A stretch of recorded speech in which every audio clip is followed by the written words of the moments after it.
So June last year, a client reached out to me and he asked me to do something I had never done before. He asked me to renovate a table which came from Bali originally and was shipped to Spain, Ortega, where his villa was. And it was a hand sculpted table, absolutely massive as well. It was 6 meters, nearly 6 meters to fit in the container. And he left it outside for 20 plus years or so, and it was absolutely rotten. So I took out all the rot, I filled it with black epoxy, I sanded it again, I tried to keep the sculpting on the sides of the table as nice as possible, so I sanded the insides and I impregnated it with epoxy to harden it, because most places were soft, but of course if you're just going to take out all of it you're going to ruin the sculpting. So I hardened it with epoxy, and the final layer I did with a special lacquer which is wet resistant. So yeah, it turned out really nice. The client was very happy, and in these 2.5 weeks when I was there fixing this table, I had a meeting with my other client who is in Ortega as well, which owns I think now 7 restaurants, and I have made 7 tables for him, 2 of which are in my latest video on YouTube. Now he wanted another 2 tables because 2 of tables he already had, not mine, were splitting through the middle, and they were end grain tables. So this does happen, especially in the humidity that Spain is under. Yeah, you would expect that. So he asked me to make 2 new tables. We talked about it, and I had a few slabs already laying in the shop. I bought a whole tree a few years ago, so these slabs were perfect for the job because they were so wide. These 2 tables I'm making in this video and the next part will be 1.60 m and 1.80 m in diameter, so they are massive. And I'm lucky because I already had built a few tables from this tree. One of them is located in Spain, Ortega as well. This was for a high-end builder group called Blue Simon's Group. Now they really go for high-end, and their quality is super high in these villas they make, so we complemented each other very well, and I gave the option to have a look at this table, and yeah, if he wanted to see the wood for itself, but he trusted me and I told him it was going to be really nice. Now clients always have a bit of a weird feeling when I say, oh, I have a piece of wood laying around, like I'm trying to sell them my bad wood. But if I have bought anything, especially wood, then you can expect it to be really nice, because otherwise I wouldn't buy it. So yeah, he ended up being really happy with the grain, and I am super happy as well. Now I've used all of this tree, but I will soon buy another one, hopefully that looks anything similar to this, because it's truly stunning.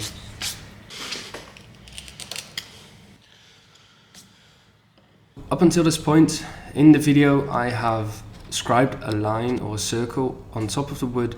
This is just to have a look at how much epoxy I'm going to use,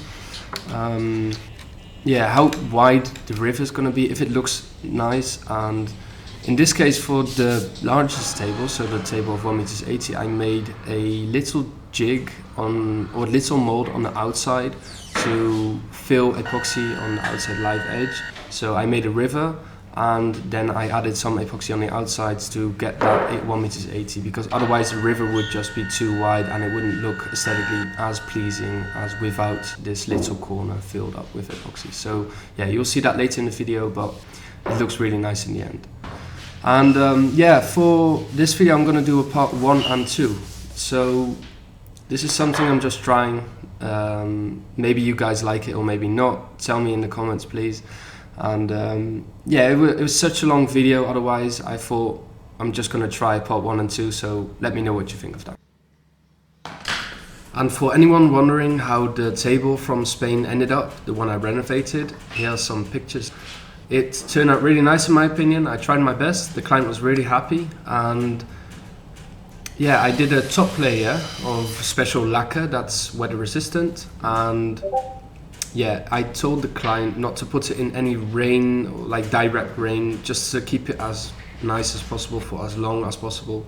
So I hope he listens, and this table will go on for the next 20 years at least.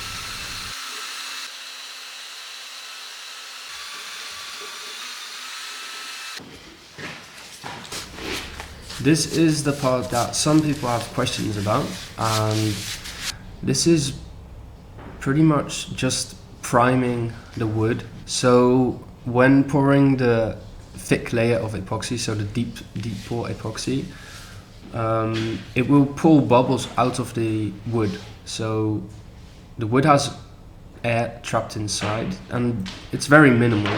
And with matte black you won't really see it, but you will maybe get like those micro bubbles on the side.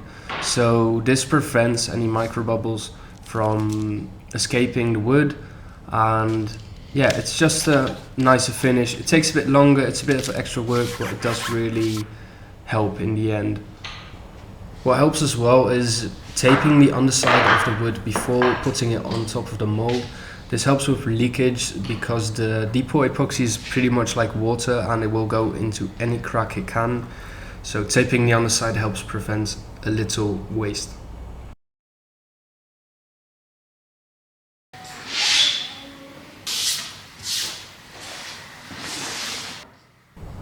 And here's the part I talked about in the beginning of the video. So I'm going to be adding a little corner of black epoxy on the outside of the live edge, which will help me secure the 1.80 m without making the rivet too wide.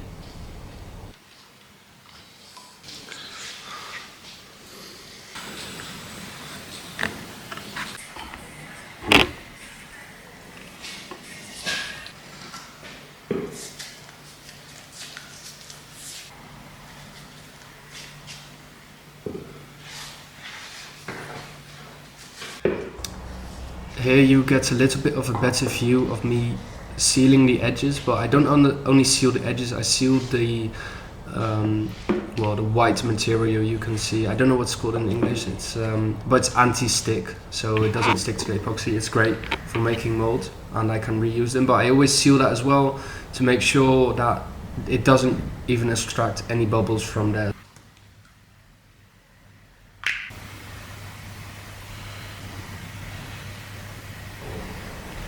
So nearing the end of this video, I will be making another video on sanding, so how to get a perfect finish on sanding, which will be on these tables as well. Because it was so large and there was so much sanding to do, I thought let's make a video on how to sand a table perfectly, which can be applicable on anything, so table, wall art, doors, you name it.